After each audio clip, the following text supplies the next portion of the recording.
Only 2 years ago, in the UK, a black girl was having a class in her high school, just minding her own business. Suddenly, out of nowhere, two policewomen show up and they command her out of her classroom.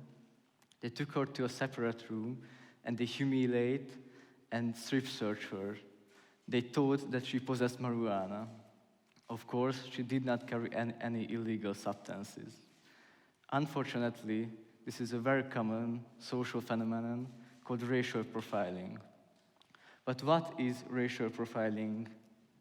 Racial profiling is a term used when police or other law enforcement officers suspect someone is a criminal and therefore treat them like a criminal just because of their skin color, ethnicity, religion, or cultural background.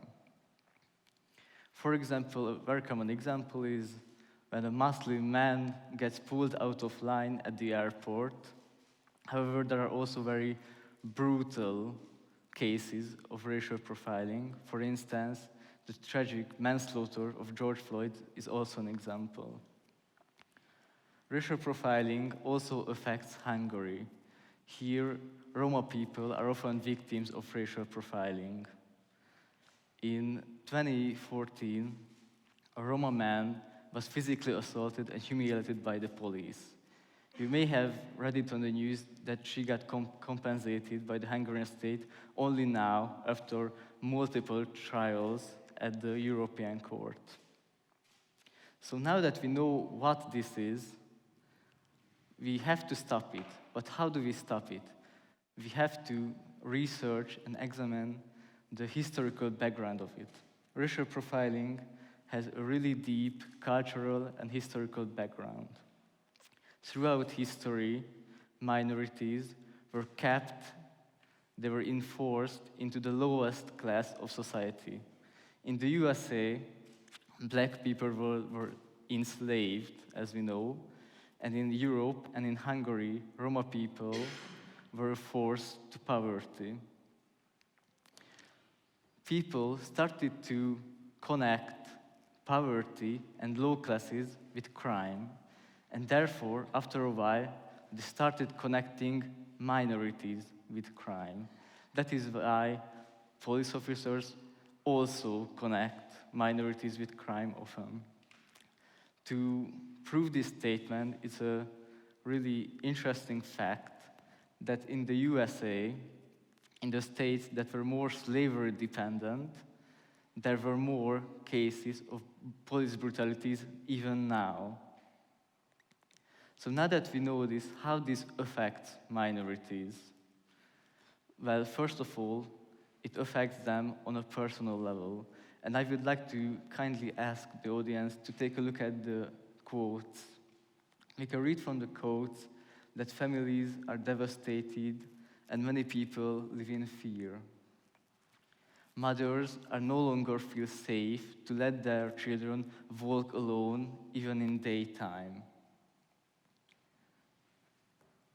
And many people also said that this constant fear indisposed them mentally, and they have to get psychological help because of that. On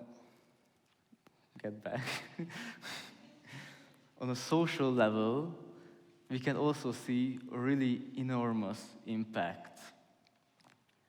We can also see from the quotes that minorities started to grow a mistrust for state institutions such as police or courts. And this is a really big problem because if they don't use these institutions, they are not part of these institutions, they won't be able to break out from their already really difficult situation, to break out from poverty and segregation. So now with all of this knowledge in our head, finally, how do we stop it? And we can move on. Well, first of all, education is key. We should educate children in high schools and also adults at law enforcement academies about this social problem. Second, we need more severe, more serious suitability requirements for police officers and law enforcement officers.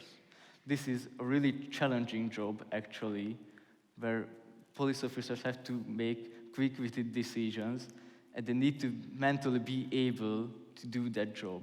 If they are not able to do that, they are not suitable for the job. Third, we need more minority representations in these institutions. There are two reasons for that. First is that it gives a chance to many minority people to break out from their situations.